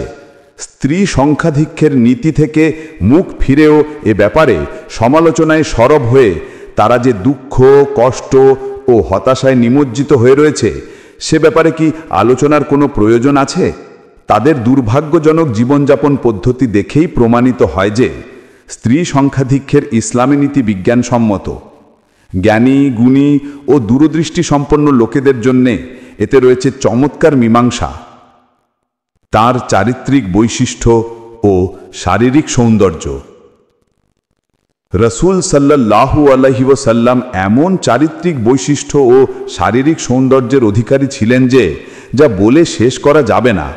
এসব কারণে তার প্রতি মন আপনা থেকে নিবেদিত হয়ে যেত। ফলে তার নিরাপত্তা নিশ্চিত করা এবং মর্যাদা বিধানে মানুষ এমন নিবেদিত চিত্ততার পরিচয় দিত, যার উদাহরণ অন্য কোনো ব্যক্তিত্বের ক্ষেত্রেই পেশ করা সম্ভব নয়। তার বন্ধু ও সহচররা তাকে প্রাণের চেয়ে বেশি ভালোবাসতেন। তারা চাইতেন যদি প্রয়োজন হয় তবে নিজের মাথা কাটিয়ে দেবেন, তবুও রসুল সাল্লাল্লাহু আলাইহি ওয়াসাল্লামের দেহ মোবারকে একটি আঁচড়ও যেন না লাগে। এ ধরনের ভালোবাসার কারণ ছিল যে স্বভাবসঙ্গত যেসব গুণের প্রতি মন প্রাণ উজাড় করে দেওয়ার ইচ্ছে জাগে, সেসব গুণের সমাবেশ তার মধ্যে এত বেশি ছিল যে অন্য কারোর মধ্যেই সেরকম ছিল না। নিচে আমরা বিনয়ের সাথে রাসূল সাল্লাল্লাহু আলাইহি ওয়াসাল্লামের সৌন্দর্য সম্পর্কিত বর্ণনার সমূহের সার কথা উল্লেখ করছি। প্রিয় নবীর দৈহিক গঠন প্রকৃতি। হিজরতের সময় প্রিয় নবী সাল্লাল্লাহু আলাইহি ওয়াসাল্লাম উম্মে মাবাদ খোয়াইয়ার তাঁবুতে কিছুক্ষণ অবস্থানের পর মদিনার পথে রওনা দিয়ে যান। তার চলে যাওয়ার পর উম্মে মাবাদ স্বামীর কাছে রাসূল সাল্লাল্লাহু আলাইহি ওয়াসাল্লামের যে পরিচয় তুলে ধরেন তা ছিল এরূপ: চমকানো রং, উজ্জ্বল চেহারা, সুন্দর গঠন, শটান সোজাও নয় আবার ঝুঁকে পড়াও নয়, অসাধারণ সৌন্দর্যের পাশাপাশি চিত্তাকর্ষক দৈহিক গঠন, সুরমা রাঙা চোখ, লম্বা পলক, ঋজু কণ্ঠস্বর, লম্বা ঘাড়, সাদা কালো চোখ, সুরমা কালো তার পলক, সূক্ষ্ম এবং পরস্পর সম্পৃক্ত ভ্রু, চমকানো কালো চুল, চুপচাপ ব্যক্তিত্ব সম্পন্ন, কথা বলার সময় আকর্ষণীয়। দূর থেকে দেখে মনে হয় তিনি সবার চেয়ে উজ্জ্বল ও সৌন্দর্যপূর্ণ, কাছে থেকে দেখে মনে হয় তিনি মহান এবং প্রিয় সুন্দর। কথায় মিষ্টতা, প্রকাশভঙ্গি সুস্পষ্ট, কথা খুব সংক্ষিপ্তও নয় আবার দীর্ঘায়িতও নয়। কথা বলার সময় মনে হয় যেন মুক্ত ঝরছে। মাঝারি উচ্চতা সম্পন্ন, বেটেও নয় লম্বাও নয় যে দেখে খারাপ মনে হবে। সহচরা তাকে ঘিরে যদি কিছু বলে তবে তিনি সে কথা গভীর মনোযোগের সাথে শোনেন। তিনি কোনো আদেশ করলে সাথে সাথে তারা সে আদেশ পালন করেন। সহচরা তার অত্যন্ত অনুগত এবং তার প্রতি গভীর সম্মান ও শ্রদ্ধার মনোভাব পোষণ করেন। কেউ উদ্ধত বা দুর্বিনীত নয়, কেউ বাহুল্য কথাও বলেন না। হযরত আলী রাদিয়াল্লাহু আনহু রসুল সাল্লাল্লাহু আলাইহি ওয়াসাল্লামের বৈশিষ্ট্য বর্ণনা প্রসঙ্গে উল্লেখ করেন যে তিনি অস্বাভাবিক লম্বা ছিলেন না, আবার বেটেও ছিলেন না। তিনি ছিলেন মাঝারি ধরনের গঠন বৈশিষ্ট্য সম্পন্ন। তার চুল কোকড়ানোও ছিল না, আবার খাড়া খাড়াও ছিল না, ছিল উভয়ের মাঝামাঝি ধরনের। তার কপাল মাংসালোও ছিল না, আবার শুকনোও ছিল না, বরং উভয়ের মাঝামাঝি ধরনের ছিল। তার কপাল ছিল প্রশস্ত, গায়ের রং ছিল গোলাপি গৌর এর মিশ্র রূপ, চোখ সুরমা রাঙা, লালচে, ঘন পল্লব বিশিষ্ট, বুকের ওপর নাধি থেকে হালকা চুলের রেখা, দেহের অন্য অংশ লোমশূন্য, হাত পা মাংসল, চলার সময় স্পন্দিত ভঙ্গিতে পা তুলতেন। তাকে হেঁটে যেতে দেখে মনে হতো তিনি যেন ওপর থেকে নিচের দিকে যাচ্ছেন। কোনো দিকে লক্ষ্য করলে পুরো মনোযোগের সাথেই লক্ষ্য করতেন। উভয় কাঁধের মাঝখানে তার মোহরে নবুয়ত ছিল। তিনি ছিলেন সকল নবীর শেষ নবী। তিনি ছিলেন সর্বাধিক দানশীল, সর্বাধিক সাহসী, সর্বাধিক সত্যবাদী, সর্বাধিক অঙ্গীকার পালনকারী, সর্বাধিক কোমল প্রাণ এবং সর্বাধিক আভিজাত্য সম্পন্ন। হঠাৎ করে কেউ তাকে দেখলে ভীতিবিহ্বল হয়ে পড়ত। পরিচিত কেউ তার সামনে গেলে ভালোবাসায় ব্যাকুল হতো। তার গুণ বৈশিষ্ট্য বর্ণনাকারীকে বলতে হতো যে আমি তার আগে এবং তার পরে তার মতো অন্য কাউকে দেখিনি। হযরত আলী রাদিয়াল্লাহু আনহু এর অপর এক বর্ণনায় রয়েছে যে তার মাথা ছিল বড়, জোড়ার হাড় ছিল ভারী, বুকের মাঝখানে লোমের হালকা রেখা ছিল। তিনি চলার সময় এমনভাবে চলতেন তখন মনে হতো কেউ যেন উঁচু থেকে নিচুতে অবতরণ করছে। হজরত জাবের ইবনে সামুরা রাদিয়াল্লাহু আনহু বর্ণনা করেন যে নবী সাল্লাল্লাহু আলাইহি ওয়াসাল্লামের পেশি ছিল চওড়া, চোখ ছিল লালচে, পায়ের গোড়ালি ছিল সরু ধরনের। হজরত আবু তুফাইল বলেন, তিনি ছিলেন গৌর রঙের, চেহারা ছিল মোলায়েম, তার উচ্চতা ছিল মাঝামাঝি ধরনের। হজরত আনাস ইবনে মালেক বলেন, নবী সাল্লাল্লাহু আলাইহি ওয়াসাল্লামের হাতের তালু ছিল প্রশস্ত, রং ছিল চমকদার, একেবারে সাদাও ছিল না, একেবারে গোমের রঙও ছিল না। ওফাতের সময় পর্যন্ত তার মাথা এবং চেহারার 20টি চুলও সাদা হয়নি, শুধু কানের কয়েকটি লোম সাদা হয়ে গিয়েছিল, এছাড়া মাথার কয়েকটি চুলও সাদা হয়ে গিয়েছিল। হজরত আবু হুজাইফা বলেন, আমি রাসূল সাল্লাল্লাহু আলাইহি ওয়াসাল্লামের নিচের ঠোঁট সংলগ্ন দাড়ি সাদা দেখেছি। হজরত আব্দুল্লাহ ইবনে বুচার রাদিয়াল্লাহু আনহু বলেন, নবী সাল্লাল্লাহু আলাইহি ওয়াসাল্লামের নিচের ঠোঁট সংলগ্ন দাড়িতে কয়েকটি সাদা হয়ে গিয়েছিল। হজরত বারা রাদিয়াল্লাহু আনহু বলেন, নবী সাল্লাল্লাহু আলাইহি ওয়াসাল্লাম ছিলেন মাঝারি ধরনের উচ্চতা সম্পন্ন, উভয় কাঁধের মাঝখানে দূরত্ব ছিল, মাথার চুল ছিল উভয় কানের লতিকা পর্যন্ত। আমি তাকে লাল পোশাক পরিহিত অবস্থায় দেখেছি, কখনো কোনো জিনিস তার চেয়ে অধিক সৌন্দর্য সম্পন্ন দেখিনি। তিনি প্রথমে আহলে কেতাবদের মতো চুল আঁচড়াতে পছন্দ করতেন, এ কারণে আঁচড়ালে সিথি করতেন না, কিন্তু পরবর্তীতে সিথি করতেন।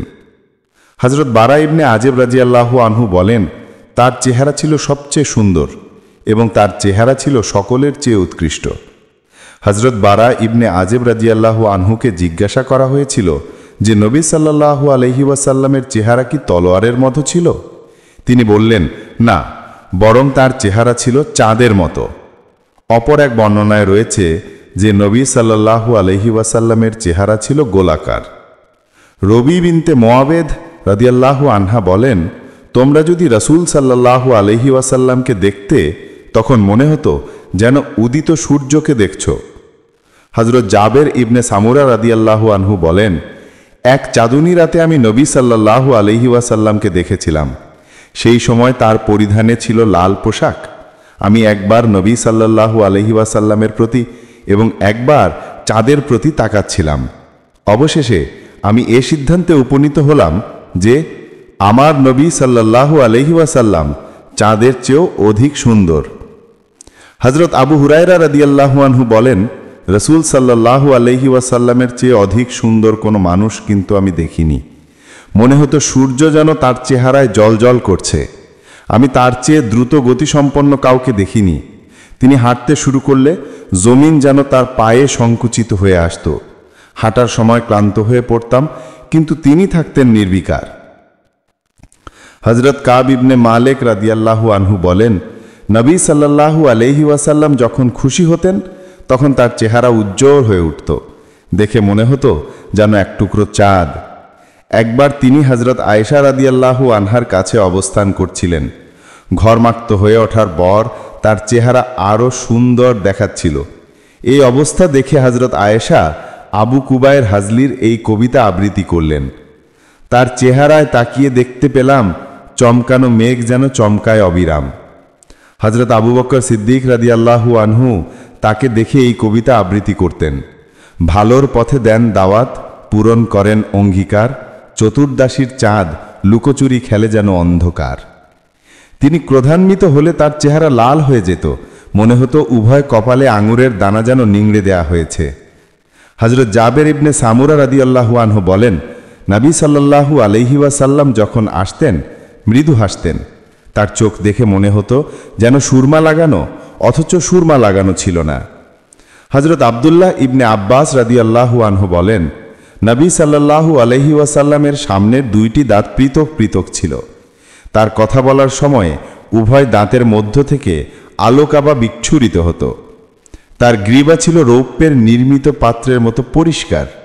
চোখের পলক ছিল দীর্ঘ, দাড়ি ছিল ঘন, ললাট ছিল প্রশস্ত, ভ্রু পৃথক, নাসিকা উন্নত, নাভি থেকে বক্ষ পর্যন্ত হালকা লোমের রেখা, বাহুতে কিছু লোম ছিল। বক্ষ এবং পেট ছিল সমান্তরাল, বুক ছিল প্রশস্ত, হাতের তালু প্রশস্ত, পথ চলার সময় তিনি কিছুটা ঝুঁকে পথ চলতেন, মধ্যম গতিতে তিনি পথ চলতেন। হযরত আনাস রাদিয়াল্লাহু আনহু বলেন, আমি এমন রেশম দেখিনি যা নবী সাল্লাল্লাহু আলাইহি ওয়াসাল্লামের হাতের তালুর চেয়ে বেশি নরম।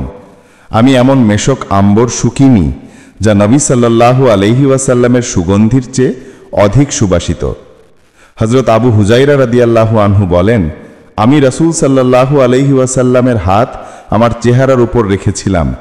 সেই সময় আমি অনুভব করলাম যে সেই হাত বরফের চেয়েও বেশি ঠান্ডা এবং মেশকের চেয়েও বেশি খুশবুদার। কিশোর বয়স্ক হযরত জাবের ইবনে সামরা রাদিয়াল্লাহু আনহু বলেন, নবী সাল্লাল্লাহু আলাইহি ওয়াসাল্লাম আমার কোপলে হাত রেখেছিলেন। এতে আমি এমন শীতলতা ও সুবাস অনুভব করলাম যে মনে হলো তিনি তার পবিত্র হাত আত্মারের আতরদান থেকে বের করেছেন। হযরত আনাস রাদিয়াল্লাহু আনহু বলেন, রাসূল সাল্লাল্লাহু আলাইহি ওয়াসাল্লামের ঘাম ছিল মুক্তোর মতো। হযরত উম্মে সুলাইম রাদিয়াল্লাহু আনহু বলেন, এই ঘামেই ছিল সবচেয়ে উত্তম খুশবু। হযরত জাবের রাদিয়াল্লাহু আনহু বলেন, নবী সাল্লাল্লাহু আলাইহি ওয়াসাল্লাম কোনো রাস্তা দিয়ে পথ চলার পর অন্য কেউ সেই পথে সেই রাস্তা দিয়ে গেলে বুঝতে পারত যে তিনি এ পথে দিয়ে গমন করেছিলেন। নবী সাল্লাল্লাহু আলাইহি ওয়াসাল্লামের উভয় কাঁধের মাঝামাঝি জায়গায় ছিল মোহরে নবুয়ত। কবুতরের ডিমের মতো দেখতে এই মোহরে নবুয়তের রং ছিল তার দেহবর্ণের মতো। এটি বাম কাঁধের নরম হাড়ের পাশে অবস্থিত ছিল। চারিত্রিক বৈশিষ্ট্য: রাসূল সাল্লাল্লাহু আলাইহি ওয়াসাল্লাম বিশুদ্ধ আরবি ভাষায় কথা বলতেন। অসংকোচ, অনাড়ষ্ট, দ্বি-অর্থবোধক ও অর্থপূর্ণ কথা। তিনি দুর্লভ বৈশিষ্ট্য এবং আরবের সকল ভাষার জ্ঞান লাভ করেছিলেন। এ কারণে তিনি যে কোনো গোত্রের সাথে সেই গোত্রের ভাষা ও পরিভাষায় কথা বলতেন।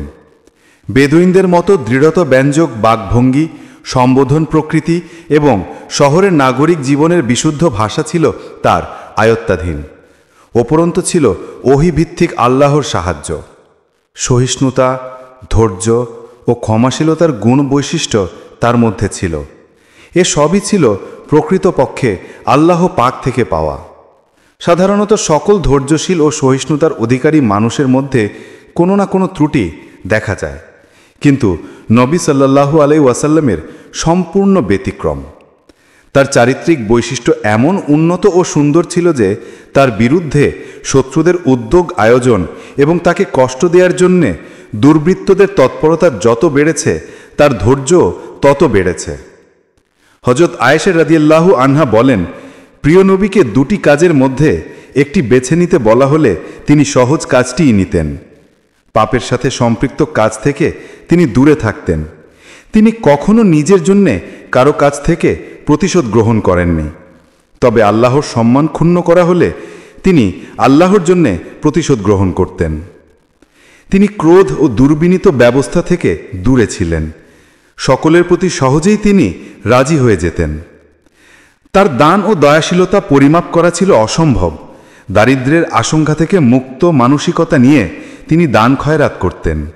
হযরত আব্দুল্লাহ ইবনে আব্বাস রাদিয়াল্লাহু আনহু বলেন, নবী সাল্লাল্লাহু আলাইহি ওয়াসাল্লাম ছিলেন সবার চেয়ে বেশি দানশীল।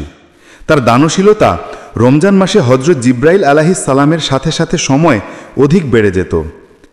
রমজান মাসে প্রতি রাতে হযরত জিব্রাইল আলাইহিস সালাম তার সাথে সাক্ষাৎ করে কুরআন তেলাওয়াত করে শোনাতেন। তিনি কল্যাণ ও দানশীলতায় পরিপূর্ণ বাতাসের চেয়েও অগ্রণী ছিলেন। হযরত জাবের রাদিয়াল্লাহু আনহু বলেন, কখনোই এমন হয়নি যে কেউ তার কাছে কিছু চেয়েছে অথচ তিনি তা দিতে অসম্মতি জানিয়েছেন। বীরত্ব বাহাদুরির ক্ষেত্রে প্রিয় নবী সাল্লাল্লাহু আলাইহি ওয়াসাল্লাম এর স্থান ছিল সবার ওপরে। তিনি ছিলেন সকলের চেয়ে শ্রেষ্ঠ বীর। কঠিন পরিস্থিতিতে বিশিষ্ট বীর পুরুষদের যখন পদস্খলন হয়ে যেত, সেই সময়েও রসুলে মকবুল সাল্লাল্লাহু আলাইহি ওয়াসাল্লাম অটল দৃঢ়তায় টিকে থাকতেন। তিনি সেই সুকঠিন সময়েও পশ্চাদাপসারণ না করে সামনে এগিয়ে যেতেন। তার দৃঢ়চিত্ততায় এতটুকু বিচলিত ভাব আসত না। হযরত আলী রাদিয়াল্লাহু আনহু বলেন, যে সময় যুদ্ধের বিভীষিকা দেখা দিত এবং সুকঠিন পরিস্থিতি সৃষ্টি হতো, সেই সময় আমরা রসুলে সাল্লাল্লাহু আলাইহি ওয়াসাল্লামের ছত্র ছায়ায় আশ্রয় গ্রহণ করতাম। তার চেয়ে বেশি দৃঢ়তার সাথে অন্য কেউ শত্রুর মোকাবেলা করতে সক্ষম হতো না। হযরত আনাস রাদিয়াল্লাহু আনহু বলেন, এক রাতে মদিনাবাসীদের মধ্যে আতঙ্ক ছড়িয়ে পড়ল। সবাই আওয়াজ লক্ষ্য করে ছুটতে শুরু করল। পথে নবীজির সাথে দেখা হলো। তিনি কোলাহল লক্ষ্য করে এগিয়ে গেলেন। সেই সময় তিনি হযরত আবু তালহার একটি ঘোড়ার খালি পিঠে সওয়ার হয়েছিলেন। তার গলায় তরবারি ঝুলানো ছিল। তিনি লোকদের বলছিলেন, ভয় পেও না, ভয় পেও না। নবী সাল্লাল্লাহু আলাইহি ওয়াসাল্লাম ছিলেন মাটির দিকে দৃষ্টি রাখতেন। হযরত আবু সাঈদ খুদরি রাদিয়াল্লাহু আনহু বলেন, নবী সাল্লাল্লাহু আলাইহি ওয়াসাল্লাম ছিলেন পর্দানসীন কুমারী মেয়ের চেয়ে অধিক লজ্জাশীল। কোনো কিছু তার পছন্দ না হলে চেহারা দেখেই বোঝা যেত। কারো চেহারার প্রতি তিনি অপলক দৃষ্টিতে তাকিয়ে থাকতেন না, দৃষ্টি নিচু রাখতেন এবং ওপরের দিকের চেয়ে নিচের দিকে বেশি সময় তাকাতেন। সাধারণত তাকানোর সময় নিচু দৃষ্টিতে তাকাতেন। লজ্জাশীলতা ও আত্মসম্মান বোধ এত প্রবল ছিল যে কারো মুখের উপর সরাসরি অপ্রিয় কথা বলতেন না। কারো ব্যাপারে কোনো অপ্রিয় কথা তার কাছে পৌঁছলে সেই লোকের নাম উল্লেখ করে তাকে বিব্রত করতেন না, বরং এভাবে বলতেন যে কিছু লোক এভাবে বলা বলি করছে। বিখ্যাত আরব কবি ফারাজদাকের কবিতায় নবী সাল্লাল্লাহু আলাইহি ওয়াসাল্লামের এই বৈশিষ্ট্য চমৎকারভাবে তুলে ধরা হয়েছে। লজ্জাশীল তিনি, তাই দৃষ্টি নত তার, তাকে দেখে চোখের নজর নত যে সবার। তার সাথে কথা বলা সম্ভব হয় তখন, অধরে তার মৃদু হাসি ফুটে যখন।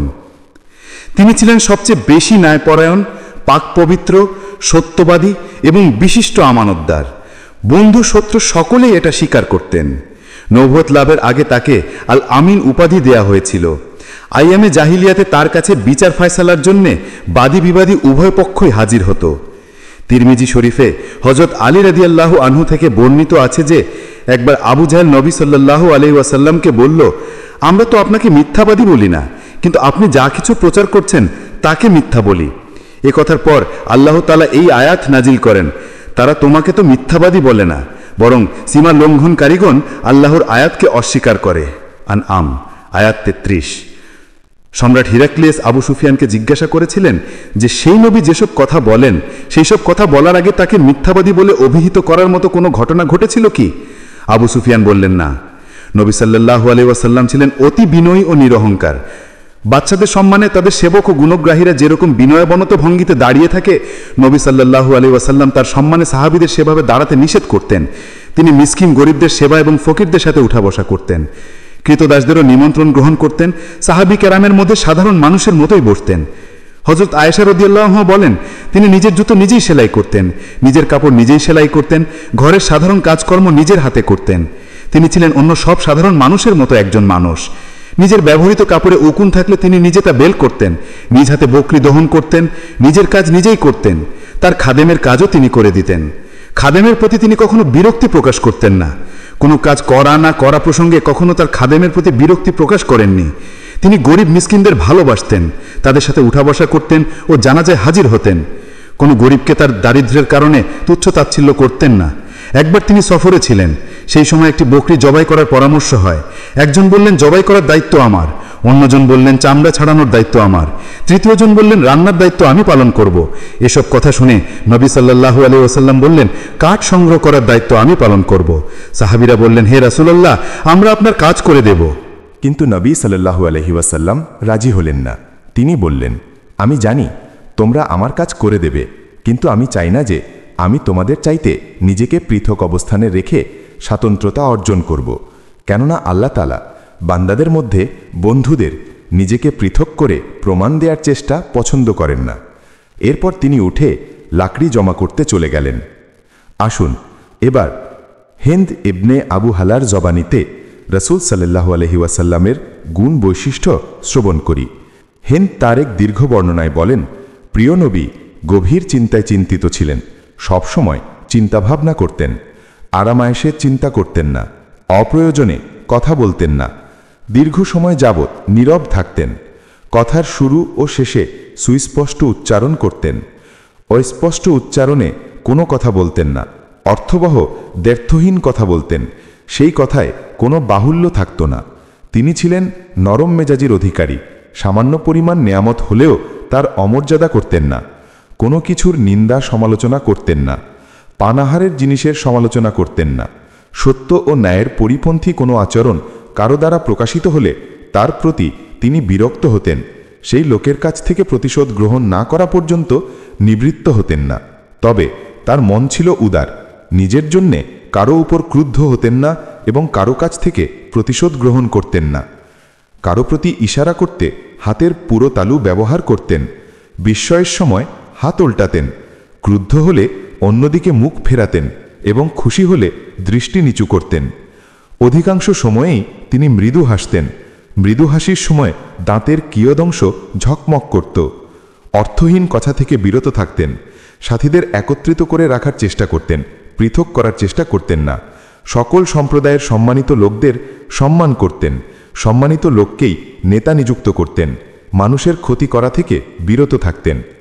সাহাবীদের খবরাখবর নিতেন, তাদের কুশল জিজ্ঞাসা করতেন, ভালো জিনিসের প্রশংসা এবং খারাপ জিনিসের সমালোচনা করতেন। সব বিষয়েই মধ্যম পন্থা পছন্দ করতেন।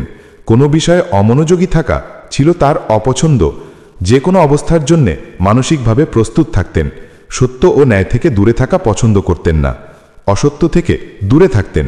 তার সন্নিকটে যারা থাকতেন তারা ছিলেন সবচেয়ে ভালো মানুষ। ওদের মধ্যে তারাই ছিলেন তার কাছে ভালো যারা ছিলেন পরোপকারী।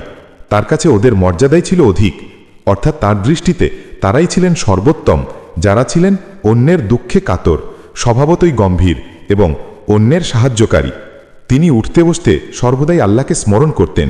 তার বসার জন্যে নির্ধারিত কোনো জায়গা ছিল না। কোনো জনসমাবেশে গেলে যেখানে জায়গা খালি পেতেন সেখানেই বসতেন। উপস্থিত সবাইকে সমান দৃষ্টিতে দেখতেন। কারো মনে একথা জাগত না যে অমুককে আমার চেয়ে বেশি মর্যাদা দেয়া হচ্ছে, এবং এজন্যে তার মনে কোনো ক্ষোভ বা দুঃখ সৃষ্টি হতো না। কেউ কোনো প্রয়োজনে তার কাছে বসলে বা দাঁড়ালে সেই লোকের প্রয়োজন পূরণ না হওয়া পর্যন্ত তিনি অপেক্ষা করতেন। তার ধৈর্যের কোনো বিচ্যুতি দেখা যেত না।